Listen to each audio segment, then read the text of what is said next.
Hi guys, welcome back with me again in this channel.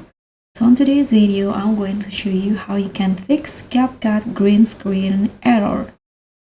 So if you're tired of dealing with the annoying green screen glitch in CapCut, whether the background won't disappear or the chroma key just isn't working, this step-by-step guide is for you.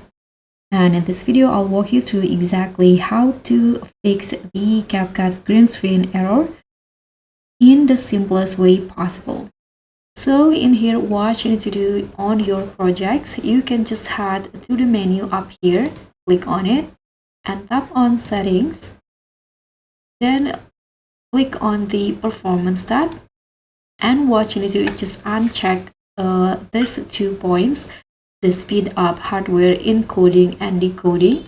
Just to go like this, tap on save and see if the problem is fixed. So if the screen or the video is still on green screen, so what you need to do in here is just delete the video first, both on the timeline and also on the import gallery here.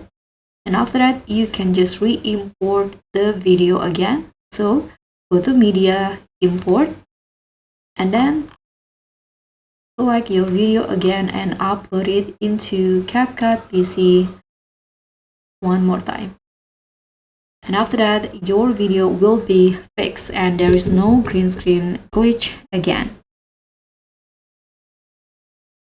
So that's all from me. Don't forget to like this video if it helped, subscribe, and also click on the thanks. I'll see you all on the next one. Bye!